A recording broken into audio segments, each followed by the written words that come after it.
हरिः ॐ गणानान्त्वा गणपतिग्गुं हवामहे प्रियाणान्त्वा प्रियपतिग्गुं हवामहे निधीनान्त्वा निधिपतिग्गुं हवामहे वशो मम आहमजानि गर्भधाम त्वमजासि गर्भधाम गायत्री त्रिष्टुप् जगत्यानुष्टुप् पङ्क्त्या सह बृहत्युष्णिहा ककुबुसूचिभिः सम्यन्तुत्वा द्विपदाजाश्चतुक्पदास्त्रिपदाजाश्च खट्पदाः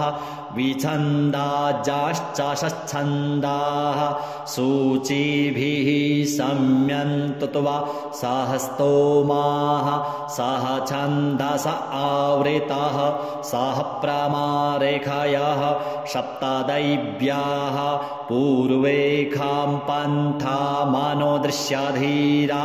अन्वालेभिरे रथ्यो नरस्मिन्न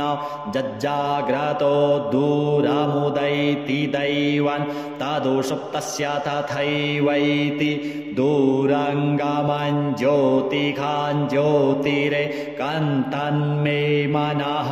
शिवसङ्कल्पमस्तु जेन कर्माण्यपसो मनीखिणो जग्गे कृणवन्ति विदथे क्षुधीराः जदपूर्वं जक्षमन्तः प्रजानां तन्मे मनः शिवसङ्कल्पमस्तु जत्प्रज्ञानमुत चेतो धृतिश्च ज्योतिरन्तरामृतं प्रजासु जस्मान्नरिते किञ्चन कर्म क्रियते तन्मे मनः शिवसङ्कल्पमस्तु जेनेदं भूतं भुवनं भविष्यत्परिगृहीतममृतेन सर्वं जेन यज्ञस्तायते सप्ताहोता तन्मे मनः शिवसङ्कल्पमस्तु जस्मिन् ऋचः सामजजुङ्गुंखि जस्मिन् प्रतिष्ठिता रथना भाविवाराः जस्मिश्चित्तगुं सर्वमोतं प्रजानां तन्मे मनः शिवसङ्कल्पमस्तु सुखारथिरस्वानिव जन्मानुख्यान्ने नीयते भीषुभिर्वाजिन इव हृत्प्रतिष्ठं जदजिरैजविष्ठन् तन्मे मनः शिवसङ्कल्पमस्तु हरिः ॐ सहस्रशीरेखा पुरुषः सहस्राक्षः सहस्रपात सभूमिग्गुं सर्वतस्पृत्वात्यतिष्ठद्दशाङ्गुलं पुरुष एवेदग्गुं सर्वं जद्भूतं जच्च भाव्यम् उतामृतत्वशेषानोज्जदन्ने नातिरोहति एतावानस्य महिमातोज्यायाश्च पुरुषः पादोश्च विश्वा भूतानि त्रिपादस्यामृतं दिवि त्रिपादूर्ध्व उदयत्पुरुषः पादोषेह भवत्पुनः ततो विख्वन् व्यक्रामत्सा सनानसने अभि ततो विराडजायत विराजो अधिपुरुषः सजातो अत्यरिच्यत पश्चाद्भूमिमथो पुरः तस्मादिज्ञात् सर्वाहुतः सम्भृतं प्रेखदाज्यं पशुस्ताश्चक्रे वायव्यानारण्य ग्राम्याश्च जे तस्मादिज्ञात् सर्वाहुतारिचः सामानि जग्गिरे छन्दागुंसि जग्गिरे तस्माद्यजुस्तस्माद्दजायत तस्माद्दश्वा अजायन्त जे केचोभयादतः गावोह जग्गिरे तस्माज्जाता अजावयः तं यज्ञं बर्हिः प्रोक्षन् पुरुखै जातमग्रतः तेन देवा अयजन्त साध्या रेखायश्चाजे जत्पुरुखं व्यदधुः कतिधा व्यकल्पयन् मुखं किमस्यासीत् किं बाहु किमूरुपादा उच्येते ब्राह्मणोऽस्य मुखमासीत् बाहु राजन्यः कृतः ऊरु तदस्याजद्वैश्यः पद्भ्यागुंशूद्रो अजायत चन्द्रमा मनसो जातश्चक्षोः सूर्यो अजायत श्रोत्राद्वायुश्च प्राणश्च मुखादग्निरजायत नाभ्या आसीदन्तरिक्षगुं शीर्ष्णोर्द्योः समवर्तत पद्भ्यां भूमिर्दिशः श्रोत्रात् तथा लोकान् अकल्पयन् जत्पुरुषेण हविखा देवा जज्ञमतन्वत वसन्तोऽस्यासीदाज्यङ्ग्रीक्ष्म इदमः शरद्धविः सप्तास्यासन् परिधयस्त्रिः सप्तसमिधः कृताः देवाजज्ञन्तन्वाना अवध्नन् पुरुखं पशुम् यज्ञेन जज्ञामयजन्त देवास्तानि धर्माणि प्रथमान्या सन्न ते हनाकं महिमानः सचन्त जत्र पूर्वे साध्याः सन्ति देवाः अद्भ्यः संभृतः पृथिव्यैरसाच्च विश्वकर्मणः समवर्तताग्रे तस्य त्वष्टा विदधद्रूपमेति तन्मर्त्यस्य देवत्वमाजानमग्रे वेदाहमेतं पुरुखं महान्तमादित्यवर्णं तमसः परस्तात् तमेव विदित्वाति मृत्युमेति नान्यः पन्था विद्यते यनाय प्रजापतिश्चरति गर्भे अन्तर्जायमानो बहुधा विजायते तस्य योनिं परिपश्यन्ति धीरास्तस्मिन् हतस्त्रिभुवनानि विश्वा जो देवेभ्य आतपतिजो देवानां पुरोहितः पूर्वो जो देवेभ्यो जातो नमो रुचाय ब्रह्मणे रुचं ब्रह्मै जनयन्तो देवा अग्रे तदब्रुवन् जस्त्वैवं ब्रह्मणो विद्या तस्य देवा असन्वसे श्रीश्च ते लक्ष्मीश्च पत्न्या वहोरात्रे पार्श्वे नक्षत्राणि रूपमश्विनौ व्यातम् इषणन्निखाणामुम्म इखाण सर्वलोकं इखाण हरिः ॐ आसुः शिशानो बृखभो न भीमो घनाघनः क्षोभणश्च रेखणीनां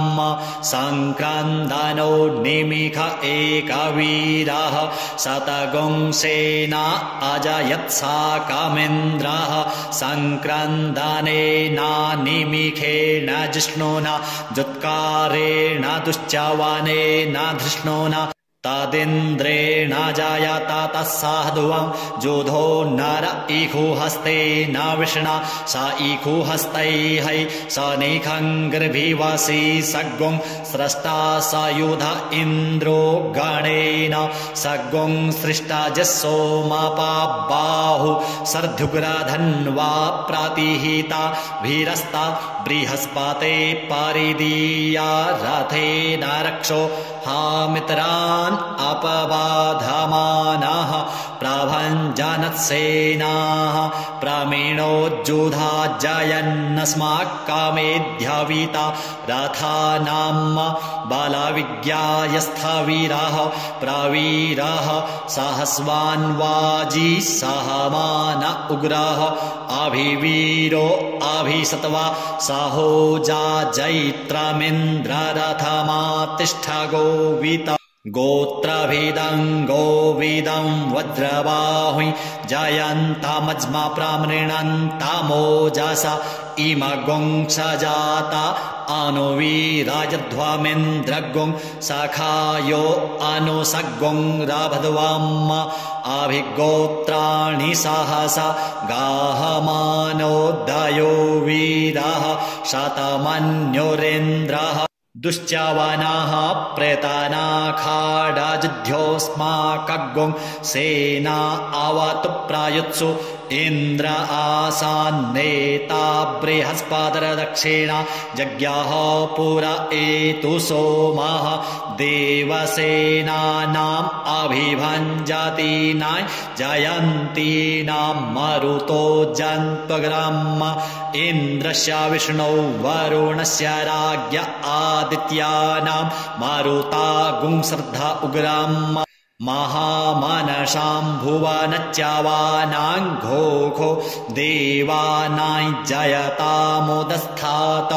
उद्धरेखया माघवन्नायुधान्युत्सत्वानां मामकानां मनागुंसि उद्वृत्राहन्वाजीनां वाजीनां निद्रथानां जयतां जन्तुघोखाः अस्माकमिन्द्रः समृते खुद्वाजे ख्वस्माकं जा इखावस्ता जयन्तु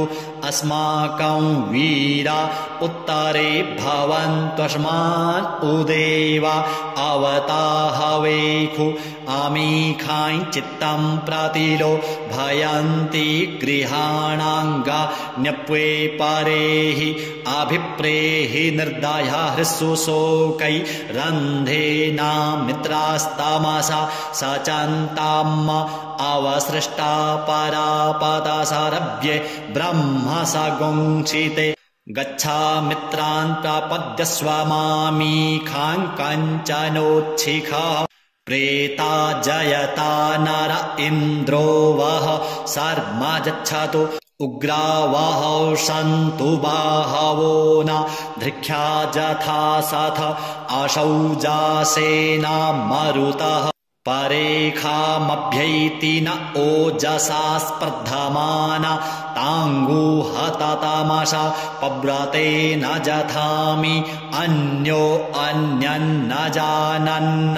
जत्रवाणाः सम्पतन्ति कुमारा विशिखा इव तन्न इन्द्रो बृहस्पतिरादितिः सर्मा गच्छतु विश्वाः सर्मा गच्छतु मर्माणि ते वर्मणाच्छादय मिसोमस्त्वा राजामृतेनानुवस्ताम्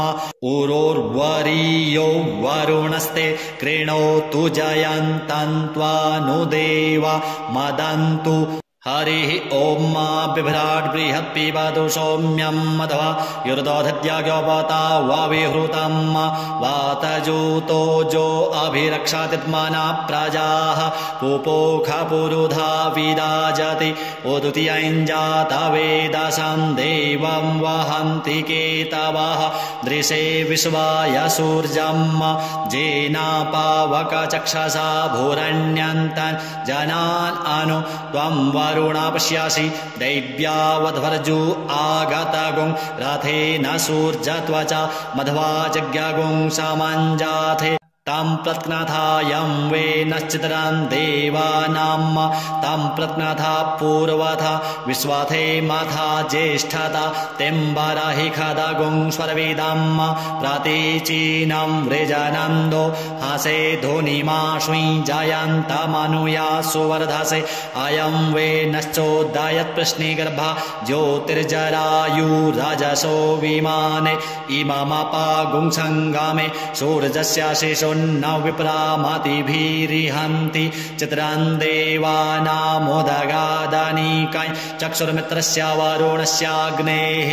आप्राद्या वा पृथिवी अन्तरिक्षगुं सूर्य आत्मा जगतस्तस्थुखश्च आन एडाभिर्विदधे सुषस्ति विश्वान्नरः सविता देव एतु अपि जथा जुवानो मत्सथानो विश्वं जगदभिपद्वे मनीखा जोदद्या कच्चा वृत्राहन्नुदगा अभिसूर्ज सर्वन्तादिन्द्रते वसे तारणिर्विश्वदर्शतो ज्योतिष्कृदासि सूर्ज विश्वमाभासि रोचनम् तत्सूर्यस्य देवत्वन्तन्महित्वम् मध्याकर्तोर्विततगुंसञ्जभार जादेदायुक्ता हरितः सदस्थाद्दाद्रात्रिवासस्तनुते सीमस्मै तन्मित्रस्य वरुणस्याभिचक्षे सूर्यो रूपं कृणोते द्योरूपस्थे अनन्तमन्यदृषदस्य पाजः कृष्णमन्यधरितः सम्भरन्ति बडमहान् असि सूर्यबडादित्यमहान् असि महस्ते सतो महिमापनस्यते धादेवमहान् असि वट्सूर्यस्रवसा महान् असि सत्रादेवमहान् असि मह्नादेवानामसृजः पुरोहितो विभुज्योतिरा दाभ्यम् श्रायन्त इव सूर्यं विश्वेन्द्रेन्द्रस्य भक्षत वसूनि जाते जनमान ओजसा प्रतिभागन्नदीधिम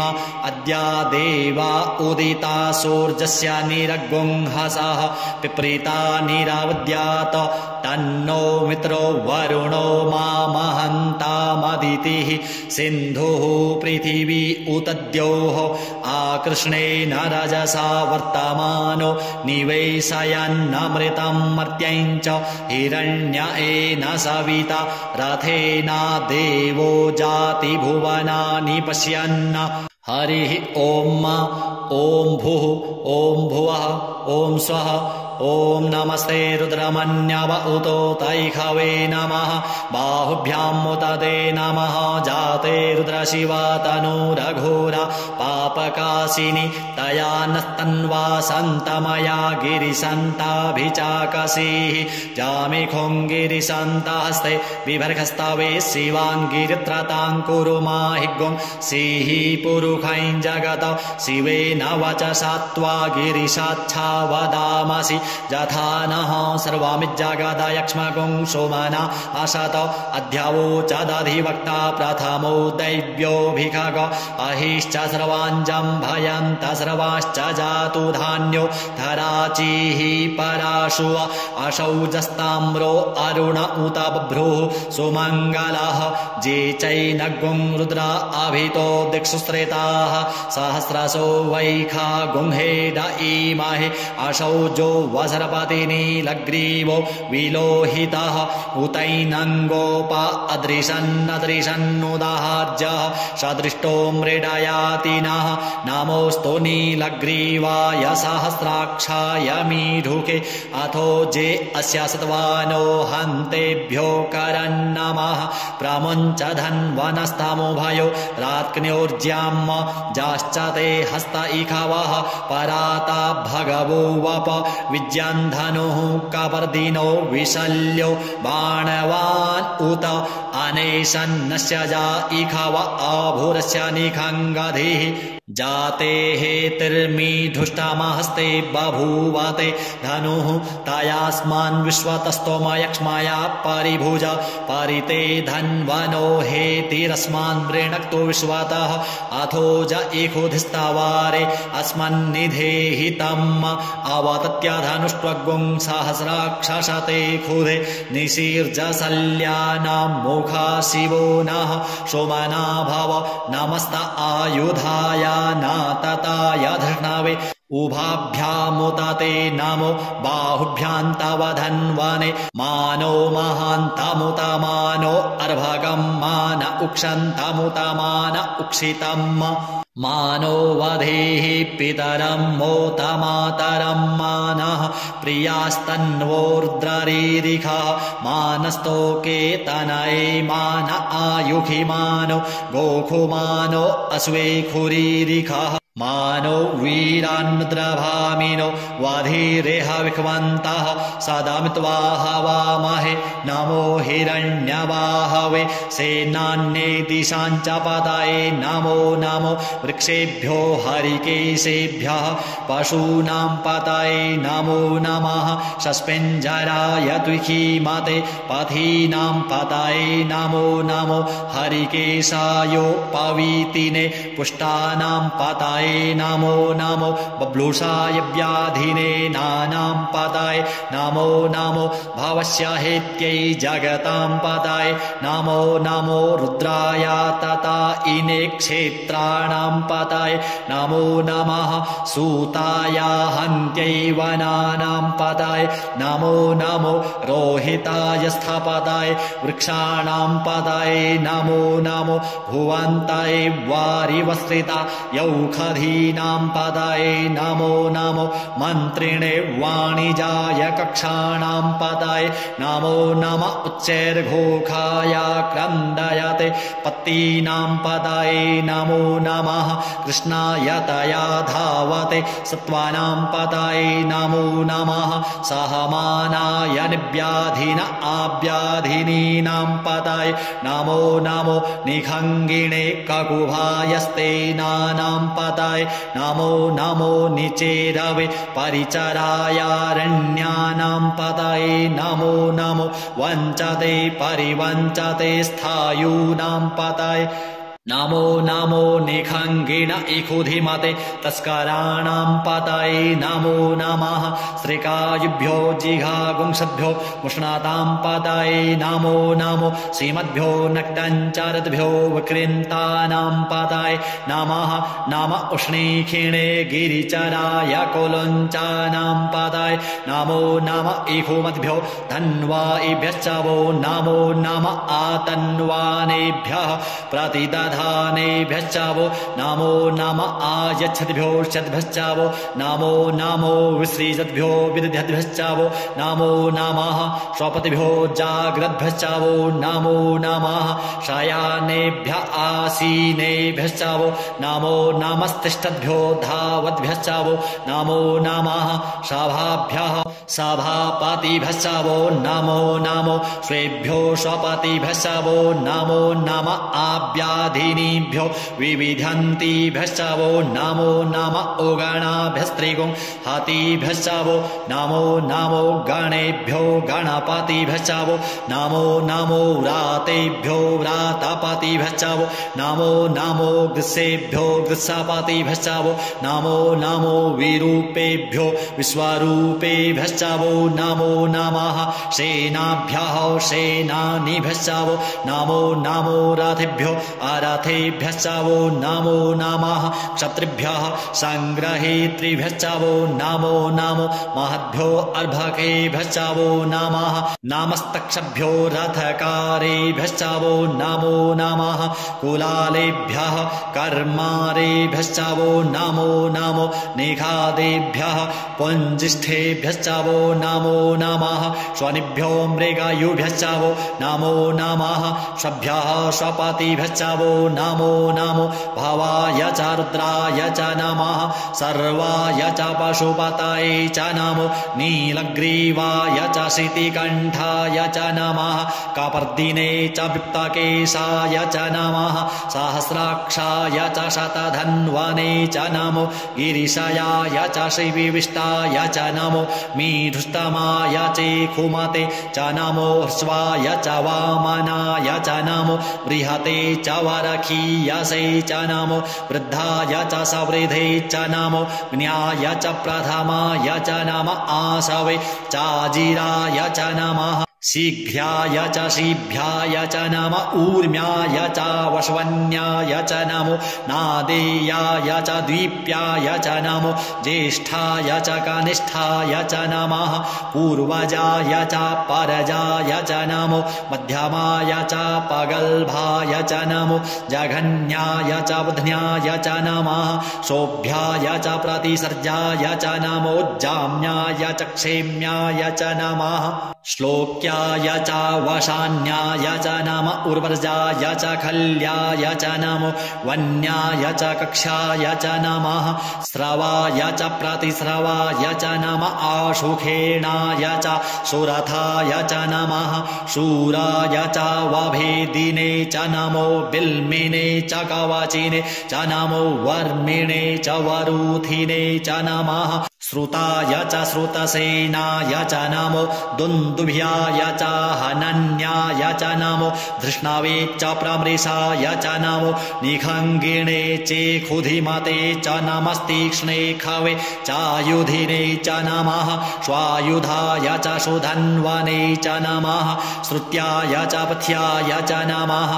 काट्याय च नीप्याय च नमः कुल्याय च सरस्याय च नमो नादेयाय च वैशन्ताय च नमः कूप्याय च वट्याय च नमो विदध्र्याय च तप्ताय च नमो मेघ्याय च विरुत्याय च नमो वर्ख्याय च वर्ख्याय च नमो वात्याय च रेक्म्याय च नमो वास्तव्याय च वास्तुपाय च नमः सोमाय च रुद्राय च नमस्ताम्राय च रुणाय च नमः शङ्गवे च पशुपतये च नम उग्राय च भीमाय च नमो ग्रीवधाय च दूरे वधाय च नमो हन्त्रे च हनीयसे च नमो वृक्षेभ्यो हरिकेशेभ्यो नमस्ताराय नमः शम्भवाय च मयो भवाय च नमः शङ्कराय च मयस्कराय च नमः शिवाय च शिवतराय च नमः पार्जाय च वार्जाय च नमः प्रतरणाय चोत्तरणाय च नमस्तीर्थ्याय च कुल्याय च नमः षष्ठ्याय च फेन्याय च नमः शिकत्याय च प्रवाह्याय च नमः किग्गोंशिलाय च क्षयणाय च नमः कापर्दिने च पुलस्तये च नम ईरिण्याय च प्रपथ्याय च नमो व्रज्याय च गोष्ठ्याय च नमः तल्प्याय च गेह्यजाय च नमो हृदज्याय च निवेख्याय च नमः काट्याय च गुह्वरेष्ठाय च नमः शुष्क्याय च हरित्याय च नमः पागुंशप्याय च राजस्याय च नमो लोप्याय चोल्लप्याय च नम ऊर्व्याय च सूर्व्याय च नमः पर्णाय च पर्णसदाय च नम उद्गुरुमाणाय चाभिघ्नते च नम आखिदते च प्रखिदते च नम इहुकृद्भ्यो धनुष्कृद्भ्यश्च वो नमो नमो वः कीरिकेभ्यो देवानागुं हृदयेभ्यो नमो विचिन्वत्केभ्यो नमो विक्षिणत्केभ्यो नम आनिर्हतेभ्यः द्रापे अन्धसस्पते दरिद्रनीललोहित आसां प्रजानां मेघां पशूनां माभेर्मा रोङ्मोचनः किञ्चन ममत इमा रुद्राय तवसे कपर्दिने क्षयद्वीराय प्रभरा महेमतिः जथा समसद्विपदे चतुर्पदे विश्वन्पुष्टङ्ग्रामे अस्मिन्ननातुरम् जाते रुद्रशिवा तनुः शिवा विश्वाः भेखजि शिवारुतस्य भेखजि तया नो मृडजीवसे परिणो रुद्रस्य हेतृवृणक्तो पारित्वेखस्य दुर्मतिर्रघायोः अवस्थिरा मघवद्भ्यस्तनुक्ष्वमीध्वस्तोकायतनयाय मृड मीधुष्टमशिवतमशिवो नः सुमना भव परमे वृक्ष आयुधन्निधाय कृतिं वशान आचर पिनाक बिभ्रदागहि विकीर्द्रविलोहित नमस्ते अस्तु भगवः जास्ते सहस्रगुंहेतयो न्यमस्मन्निवपन्तु ताः सहस्राणि सहस्रशो बाहुवो तव हेतयः तासामीशानो भगवः पराचीना मुखाकृधि असंख्याता सहस्राणि जे रुद्रा अधिभूम्याम् तेखागुं सहस्रयोजने वधन्वानि तन्मसि अस्मिन् महत्रणवेन्तरिक्षे भवा अधि तेखागुं सहस्रयोजने वधन्वानि तन्मसि नीलग्रीवाः सितिकण्ठादिवगुं रुद्रा उपस्त्रिताः तेखागुं सहस्रयोजने वधन् वधन्वानि तन्मासि नीलग्रीवाः शितिकण्ठाः शर्वा अधः क्षमाचराः ते खागुंसहस्रयोजने वधन्वानि तन्मासि जे वृक्षे खुशस्पिञ्जरा नीलग्रीवा विलोहिताः ते खागुंसहस्रयोजने वधन्वानि तन्मासि जे भूतानामधिपतयो विशिखासहो कपर्दिनाः ते खागुंसहस्रयोजने वधन्वानि तन्मासि जे पथां पथि रक्षाय ऐलवृदा आयुर्जुधाः ते खागुंसहस्रयोजने वधन्वानि तन्मासि जे तीर्थानि प्रचरन्ति श्रीगाहस्तानि खङ्गिणः ते खागुंसहस्रयोजने वधन्वानि तन्मासि जेन्नेखु विविधन्ति पात्रेखु पिबतो जनान्न ते खागुंसहस्रयोजने वधन्वानि तन्मासि ज एतावन्तश्च भूया गुंशश्च दिशो रुद्रावितस्थिरे ते खागुंसहस्रयोजने वधन्वानि तन्मासि नमोऽस्तु रुद्रेभ्यो जे दिविजेखां वरेखामिखावाः तेभ्यो दश प्राचीर्दश दक्षिणा दश प्रातीचीर्दशो द्विचीर्दशोर्ध्वाः तेभ्यो नमो अस्तु ते नो वन्तु ते नो मृडयन्तु ते जन्दिखमो जश्च नो द्वेष्टितमेखाञ्जम्भे दद्मः नमोऽस्तु रुद्रेभ्यो जेऽन्तरिक्षे जेखां वात इखावाः तेभ्यो दश प्राचीर्दश दक्षिणा दश प्रातीचीर्दशो द्विचीर्दशोर्ध्वाः तेभ्यो नमो अस्तु ते नो वन्तु ते नो मृडयन्तु ते जन्दिखमो जश्च नो द्वेष्टितमेखाञ्जम्भे दद्मः नमोऽस्तु रुद्रेभ्यो जे पृथिव्यां जेखामन्नमिखावाः तेभ्यो दश प्राचीर्दश दक्षिणा दश प्रातीचीर्दशो द्विचीर्दशोर्ध्वाः तेभ्यो नमो अस्तु ते नो वन्तु ते नो मृडयन्तु ते जन्दिखमो जश्च नो द्वेष्टितमेखाञ्जम्भे दद्मः ॐ स्वः ॐ भुवः ॐ भुः हरिः ॐ मावय गुंसोमव्रते तव मनस्तनूखो बिभ्रतः प्रजावन्तः सचेमहि एखते रुद्रभागः सहस्रसाम्बिकया तञ्जुषस्व स्वाहैखते रुद्रभाग आखुस्ते पशुः अवरुद्रमदिमज्जवदेवं त्र्यम्बकम् जथानो वत्स्यसस्करद्यधानः श्रेयसस्करद्यधानो व्यवसाययात भेखजमसि भेखजङ्गविश्वाय पुरुखाय भेखजम् सुखं मेखाय मेख्ये त्र्यम्बकं जजामहे सुगन्धिं पुष्टिवर्धनम् उर्वारुकमिव बन्धनान् मृत्योर्मुक्षीयमामृतात् त्र्यम्बकं जजामहे सुगन्धिं पतिवेदनम् उर्वारुकमिव बन्धनादितो मुक्षीयमामुतः एतत्ते रुद्रा वसन्तेन परो मूजवतोतिः अवतत धन्वा पिनाकावशः कृत्तिवासा अहिगुंसन्नः शिवोतिः त्र्यायुखं जमदग्नेः कश्यपस्य त्र्यायुखम् जद्देवे खुत्र्यायुखं तन्नो अस्तु त्र्यायुखम् शिवो नामासि स्वधितिस्ते पिता नमस्ते अस्तु माहि गुंसीः निवर्तयाम्याजुखेन्नाद्याय प्रजननाय रायस्पोखाय सुप्रजास्त्वाय सुवीर्याय हरिः ॐ उग्रश्च भीमश्च धान्तश्च धुनिश्च साशवाश्चाभिगुवा च विक्षिपः स्वाहा अग्निगुं हृदयेनासनिगुं हृदयाग्रेण पशुपतिं कृष्णहृदयेन भवञ्जग्ना सर्वं मतस्नाभ्यामीशानं मन्युना महादेवमन्तः पर्षव्येनोग्रं देवं वनिष्ठुना वसिष्ठः नोः सिंगिनी कोश्याभ्याम् उग्रं लोहितेन मित्रगुं सौव्रत्येन रुद्रं दौर्वृत्येनेन्द्रं प्रक्रीडेन मरुतो बलेन साध्यान् प्रमुदा भावस्य कण्ठग्वं रुद्रस्यान्तः पार्श्व्यं महादेवस्य चकृच्छर्वस्य वानिष्ठुः पशुपतेः पुरीतत लोमभ्यः स्वाहा लोमभ्यः स्वाहा त्वचे स्वाहा त्वचे स्वाहा लोहिताय स्वाहा लोहिताय स्वाहा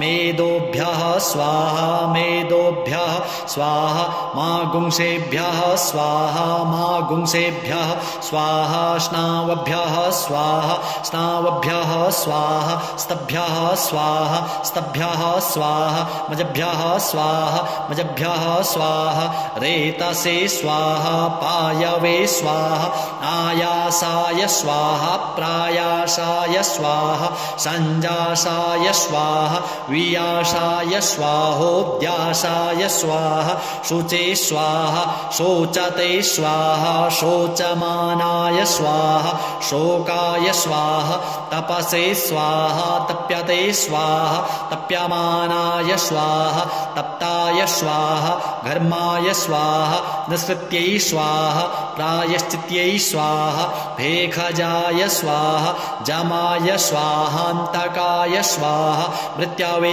स्वाहा ब्रह्मणे स्वाहा ब्रह्महत्यायै स्वाहा विश्वेभ्यो देवेभ्यः स्वाहा द्यावा पृथिवीभ्यागुं स्वाहा हरिः ॐ वाजश्च मे प्रसवश्च मे प्रयतिश्च मे प्रसितिश्च मे धीतिश्च मे क्रतुश्च मे स्वरश्च मे श्लोकश्च मे श्रवश्च मे श्रुतिश्च मे ज्योतिश्च मे स्वच्च मे यज्ञेन कल्पन्तं प्राणश्च मे पानश्च मे व्यानश्च मे शुश्च मे चित्तं च म आधीतं च मे वाक् च मे मनश्च मे चक्षुश्च मे श्रोत्रं च मे दक्षश्च मे बलं च मे यज्ञेन कल्पन्तं ओजश्च मे सहश्च म आत्मा च मे तनुश्च मे शर्म च मे वर्म च मे ङानि च मे स्थीनि च मे परुङ्गुंहि च मे शरीराणि च म आयुश्च मे जरा च मे यज्ञेन कल्पन्तं ज्येष्ठं च म आधिपत्यं च मे मन्युश्च मे भामश्च मे मश्च मे भश्च मे जेमा च मे महिमा च मे वरिमा च मे प्रथिमा च मे वरिखिमा च मे द्राघिमा च मे वृद्धं च मे वृद्धिश्च मे यज्ञेन कल्पन्तं सत्यं च मे श्रद्धा च मे जगच्च मे धनं च मे विश्वं च मे महश्च मे क्रीडा च मे मोदश्च मे जातं च मे जनिख्यमाणं च मे सूक्तं च मे सुकृत्यं च मे यज्ञेन कल्पन्तं ऋतं च मे मृतं च मे यक्ष्मं च मे नामयच्च मे जीवातुश्च मे दीर्घायुत्वं च मे नमित्रं च मे भयं च मे सुखं च मे शयनं च मे सुखाश्च मे सुदिनं च मे यज्ञेन कल्पन्तं जन्ता च मे धर्ता च मे क्षेमश्च मे धृतिश्च मे विश्वं च मे महश्च मे संविच्च मे ज्ञात्रं च मे शूश्च मे प्रशूश्च मे सीदं च मे लयश्च मे यज्ञेन कल्पन्तं शञ्च मे मयश्च मे प्रियञ्च मे नुकामश्च मे कामश्च मे सौमनसश्च मे भगश्च मे द्रविणञ्च मे भद्रञ्च मे श्रेयश्च मे वसीयश्च मे जशश्च मे यज्ञेन कल्पन्तं ऊर्क च मे सुनृता च मे पयश्च मे रसश्च मे घृतं च मे मधु च मे सग्धिश्च मे सपीतिश्च मे कृषिश्च मे वृष्टिश्च मे जैत्रं च म औद्भिर्यं च मे यज्ञेन कल्पन्तं रयश्च मे रायश्च मे पुष्टं च मे पुष्टिश्च मे विभु च मे प्रभु च मे पूर्णं च मे पूर्णतरं च मे कुयवं च मे क्षितं च मे नं च मे शुच्च मे यज्ञेन कल्पन्तं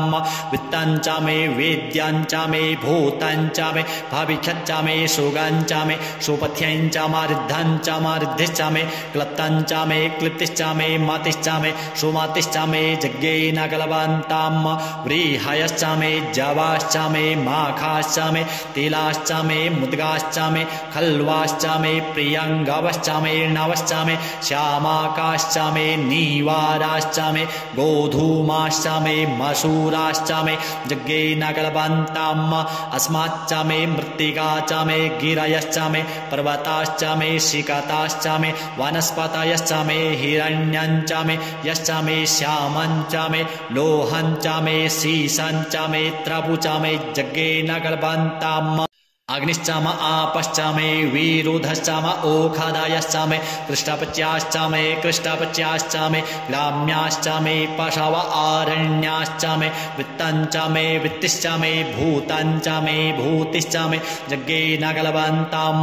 वशुचामे वसतिश्चामे कर्मचामे शक्तिश्चामे अर्थश्चाम एमश्चाम इत्याचामे गातिश्चामे यज्ञेन कल्पन्ताम् अग्निश्चाम इन्द्रश्चामे सोमश्चाम इन्द्र चामे सविता चाम इन्द्रश्चामे सरस्वती चाम इन्द्रश्चामे पूखा चाम इन्द्रश्चामे बृहस्पतिश्चाम इन्द्रश्चामे यज्ञेन कल्पन्ताम् मित्रश्चाम इन्द्रश्चामे वरुणश्चाम इन्द्रश्चामे धाता चाम इन्द्रश्चामे त्वष्टा चाम इन्द्रश्चामे मरुतश्चाम इन्द्रश्चामे विश्वे च मे देवा इन्द्रश्चामे यज्ञेन कल्पन्ताम् पृथिवी चाम इन्द्रश्चामे क्षांचाम इन्द्रश्चामे द्यौश्चाम इन्द्रश्चामे सामाश्चाम इन्द्रश्चामे नक्षत्राणि चाम इन्द्रश्चामे दिशश्चाम इन्द्रश्चामे यज्ञेन कल्पन्ताम् अग्गुंसुश्चामे रश्मिश्चामे दाभ्यश्चामे धीपतिश्चाम उपागुंसुश्चामे अन्तर्जामश्चाम ऐन्द्रवायवश्चामे मैत्रा वरुणश्चाम आश्विनश्चामे प्रतिप्रस्थानश्चामे शुक्रश्चामे मन्थी चामे यज्ञेन कल्पन्ताम् आग्रयणश्चामे वैश्वदेवश्चामे ध्रुवश्चामे वैश्वानरश्चाम ऐन्द्राग्नश्चामे महावैश्वदेवश्चामे मरुत्वतीयाश्चामे निष्केवल्यश्चामे सावित्रश्चामे सारस्वतश्चामे पात्नीवतश्चामे हारियोजनश्चामे यज्ञेन कल्पन्ताम् सृचश्चामे चमसाश्चामे वायव्यानि चामे द्रोणकलशश्चामे ग्रावाणश्चामे धिखवाणे चामे पूतभृच्चाम आधवनीयश्चामे वेदिश्चामे बराहिश्चामे बभृथश्चामे स्वगाकारश्चामे यज्ञेन कल्पन्ताम् अग्निश्चामे घर्मश्चामे अर्कश्चामे सूर्यश्चामे प्राणश्चामे स्वमेधश्चामे पृथिवी चामे दितिश्चामे द्यौश्चामेऽङ्गुलयः शक्करायो दिशश्चामे यज्ञेन कल्पन्ताम् व्रतञ्चामरितवश्चामे तपस्सामे संवत्सरश्चामे होरात्रे ऊर्वष्ठीवे बृहद्रथान्तरे चामे यज्ञेन कल्पन्ताम् एका चामे त्रिशश्चामे पञ्चचामे सप्तचामे नव चाम एकादश चामे त्रयोदश चामे पंचदश चामे सप्तदश चामे नवदश चाम एकविंशतिश्चामे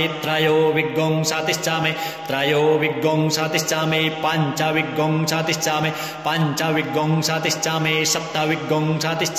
सप्तविंशतिश्चामे नवविंशतिश्चाम एकत्रिंशच्चामे त्रयस्त्रिंशच्चामे यज्ञेन कल्पन्ताम् चतस्रश्चामे द्वादशचामे षोडशचामे विंशतिश्चामे चतुर्विंशतिश्चामे अष्टाविंशतिश्चामे द्वात्रिंशच्चामे खत्रिंशच्चामे चत्वारिंशच्चामे चतुश्चत्वारिंशच्चामे अष्टाचत्वारिंशच्चामे यज्ञेन कल्पन्ताम् त्रविश्चामे द्वितीयोहीचामे पंचाविश्चामे त्रिवशच्चामे तृजोहीचामे यज्ञेन कल्पन्ताम् पष्ठवाच्चामे उक्षाचामे वशाच्चामारिखाभश्चामे वेहच्चामे नड्वाश्चामे धेनुश्चामे यज्ञेन कल्पन्ताम् वाजाय स्वाहा प्रसवाय स्वाहा बीजाय स्वाहा स्वाहा क्रतवे स्वाहा वशवे स्वाहा हर्पताय स्वाहा नेन्मुग्धाय स्वाहा मुग्धाय वैनगुंसिनाय स्वाहा विनगुंसिन आन्त्यायनाय स्वाहान्त्याय भौवनाय स्वाहा भुवनस्य पतये स्वाहा धिपतये स्वाहा प्रजापतये स्वाहा इयन्तेरान्मित्राय जन्तासि जमन ऊर्जयित्वा वृष्ट्ययित्वा प्रजानां त्वाधिपत्याय आयुर्जज्ञेन कल्पतां प्राणो जज्ञेन कल्पतां चक्षुर्जज्ञेन कल्पतां गुंश्रोत्रं जज्ञेन कल्पतां वाग्जज्ञेन कल्पतां मनो जज्ञेन कल्पतां आत्मा जज्ञेन कल्पतां ब्रह्मा जज्ञेन कल्पतां ज्योतिर्जज्ञेन कल्पतां गुंसर्जज्ञेन कल्पतां पृष्ठं जज्ञेन कल्पतां जज्ञो जज्ञेन कल्पतां स्तौमश्च जाजुश्च ऋक्चाशाम च बृहच्च रथान्तरञ्च स्वर्देवा अगन्मामृत अभूम प्रजापतेः प्रजा अभूम वेट् स्वाहा हरिः ॐ मारीचं वाचं प्रपद्ये मनोजजुः प्रपद्ये सामप्राणं प्रपद्ये चक्षुः श्रोत्रं प्रपद्ये वागोजः सहौजो मयि प्राणापानौ जन्मे छिद्रं चक्षुषो हृदयस्य मनसो वाति तृणं बृहस्पतिर्मे तद्दधातु शन्नो भवतु भुवनस्य जस्पतिः भूर्भुवः स्वः तत्सवितुर्वरेण्यं भर्गो देवस्य धीमहि धियो यो नः प्रचोदयात् कयानश्चित्र अभुवदूती सदा वृधः सखा कया सचिष्ठया वृता कस्त्वा सत्यो मदानामग्गुंहिष्ठो मत्सदन्धसः दृढाचिदारुजे वसु अभिखुणः सखीना मविता जरित्रिणाम् शतं भवाश्यूतिभिः कया त्वन्न ऊत्याभिप्रमन्दसे वृखन्न कया स्तोत्रिभ्य आभर इन्द्रो विश्वस्य राजति शन्नो अस्तु द्विपदे शञ्चतुर्पदे शन्नो मित्रः शं वरुणः शन्नो भवत्वर्जमा शन्न इन्द्रो बृहस्पतिः शन्नो विष्णुरुक्रमः शन्नो वातः पवतागुं शन्नस्तपतु सूर्यः शन्न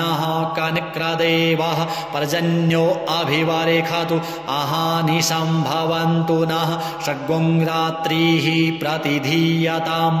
सन्न इन्द्राग्नि भवतामवोभिः सन्न इन्द्रा वरुणारातहव्य सन्न इन्द्रा पूखणा वाजशातौ शमिन्द्रा सोमा शोभिताय संजोः शन्नो देवीरभिष्टय आपो भवन्तु पीता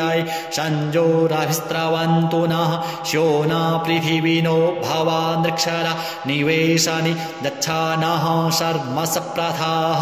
आपो हिष्ठामयो भुवस्तान ऊर्जे दधातन महेरणाय चक्षसे जो वः शिवतमो रसस्तस्य भाजयते हनः उशतीरिव मातरः तस्मा अरङ्गमामवो चक्षसयाय जन्वथ आपो जनयथा च नः द्योः शान्तिरन्तरिक्षगुं शान्तिः पृथिवी शान्तिरापः शान्तिरोषधयः शान्तिः वनस्पतयः शान्तिर्विश्वे देवाः शान्तिर्ब्रह्म शान्तिः सर्वगुं शान्तिः शान्तिरेव शान्तिः सामा शान्तिरेधि धृते दृग्गुं हमा मित्रस्य मा चक्षुः सर्वाणि भूतानि समीक्षन्ताम्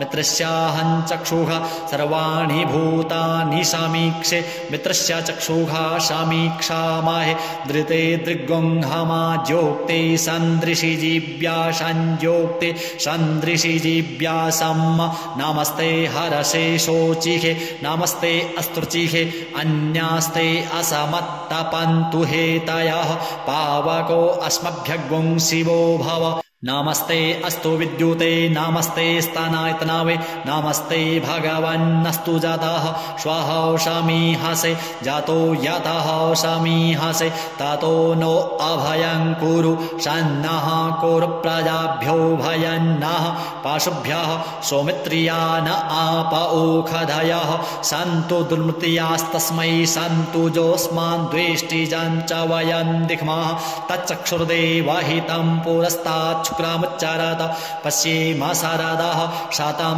जीवेमाशारादाः शातागुं शृणुयामाशारादाः शातां पब्रवामाशारादाः शातामदीनाः स्यामाशारादाः शातां भूयश्च शारादाः शातात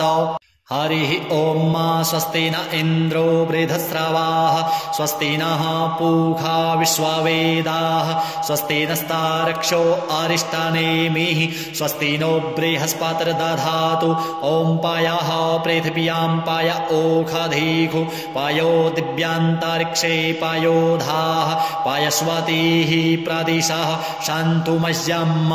ॐ विष्णोरराटमाशे विष्णोः स्नप्त्रयस्थो विष्णोः शूराशे विष्णो ध्रुवोषि वैष्णवामाशे विष्णवे त्वा ॐ अग्निर्देवता वातो देवता सूर्यो देवता चन्द्रमा देवता वशवो देवता रुद्रा देवता दित्या देवता मारुतो देवता विश्वे देवा देवता बृहस्पतिर्देवतेन्द्रो देवता वरुणो देवता ॐ सद्यो जातं प्रपद्यामि सद्यो जाताय वै नमो नमः भवे भवे नाति भवे भवश्व मां भवोद्भवाय नमः वामदेवाय नमो ज्येष्ठाय नमः श्रेष्ठाय नमो रुद्राय नमः कालाय नमः कालविकरणाय नमो बलविकरणाय नमो बलाय नमो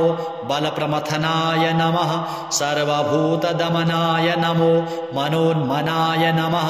अघोरेभ्योऽथ घोरेभ्यो घोरघोरतरेभ्यः सर्वेभ्यः सर्वसर्वेभ्यो नमस्ते अस्तु रुद्ररूपेभ्यः तत्पुरुषाय विद्महे महादेवाय धीमहि तन्नो रुद्रः प्रचोदयात् ईशानः सर्वविद्यानाम् ईश्वरः सर्वभूतानां ब्रह्माधिपतिर्ब्रह्मणोऽधिपतिर्ब्रह्मा शिवो मे अस्तु सदा शिवो ॐ शिवो नामासि स्वधितिस्ते पिता नमस्ते अस्तु माहि गुंसीः निवर्तयाम्याजुखेन्नाद्याय प्रजननाय रायस्पो खाय सुप्रजास्त्वाय सुवीर्याय ॐ विश्वानि देव सवितर्दुरितानि पराशुव जदभद्रान्तन्न आशुव ॐ द्योः शान्तिरन्तरिक्षगुं शान्तिः पृथिवी शान्तिरापः शान्तिरोषधयः शान्तिः वनस्पतयः शान्तिर्विश्वे देवाः शान्तिर्ब्रह्म शान्तिः सर्वगुं शान्तिः शान्तिरेव शान्तिः सामा शान्तिरेधि ॐ सर्वेखां वा एकवेदानागुं रसो जत्साम सर्वेखामे वैनमे तद्वेदानागुं रसेनाभिषिञ्चति ॐ शान्तिः शान्तिः शान्तिः अनेन कृतेन श्री रुद्रीपाठकर्मणा श्री भवानी शंकर महारुद्रः प्रीयतां न मम श्री सांब सदा शिवार्पणमस्तु।